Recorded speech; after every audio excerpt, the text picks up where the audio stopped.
Everyone, আজকে আমি আপনাদের জন্য রমাদান ব্লগ 6, কারণ আমি রমাদান ব্লগ 5টা পোস্ট করতে ভুলে গেছি, আর ওইটা এখন পোস্ট করেও কোনো লাভ নেই, আমি পোস্ট করবো না।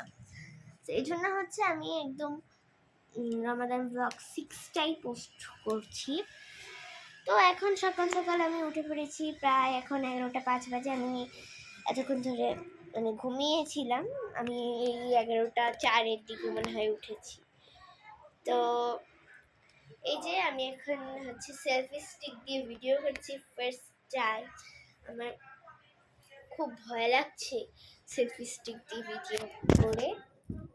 তো আমি বললাম যে সেলফি স্টিক দিয়ে ভিডিও করলে এটা পড়েই যাবে, আর এই সেলফি স্টিকটা নষ্ট, এই জন্য হচ্ছে এটা বারবার পড়ে যাচ্ছে সেলফি স্টিক।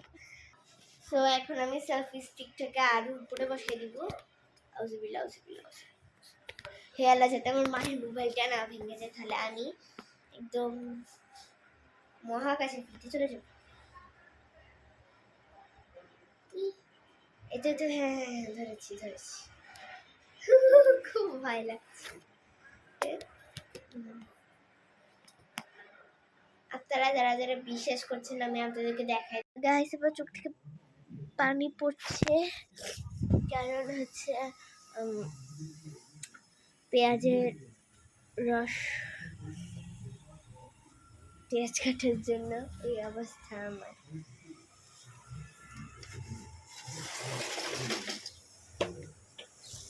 বারান্দাতে আসলাম দেখাইতে যে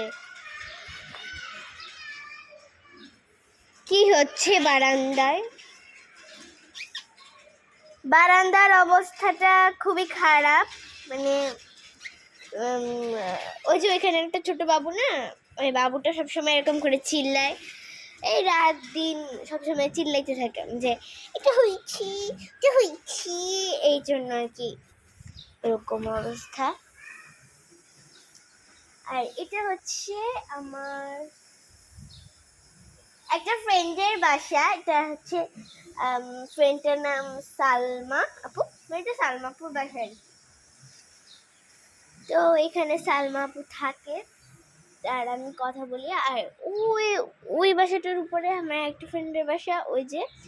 আর এখানে আমার আরেকটা ফ্রেন্ডের বাসা, আর উপরে আরেকটা ফ্রেন্ডের বাসা, ওই একদম নিচে আরেকটা ফ্রেন্ডের বাসা। মানে আমার ফ্রেন্ডের কোনো অভাব নেই, আমার প্রচুর ফ্রেন্ড।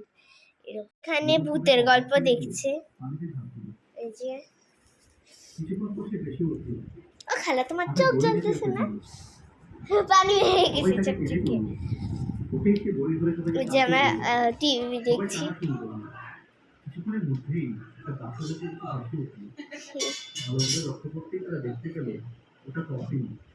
সবাই তাড়াতাড়ি কফিন থেকে উপরে তুলল।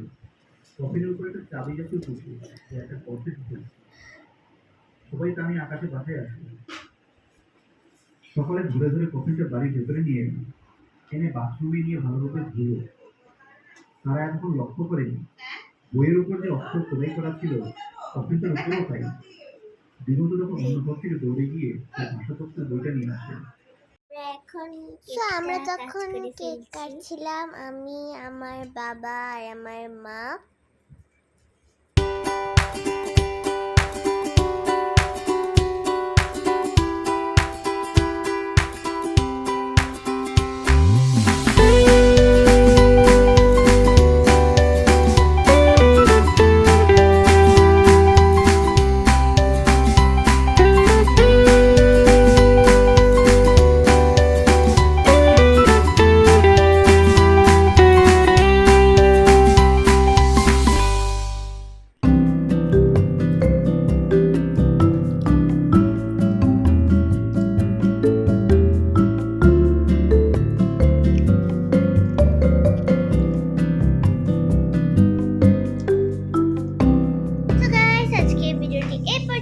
সবাই ভালো থাকবেন, সুস্থ থাকবেন, আমাদের সাথে থাকবেন। Bye bye.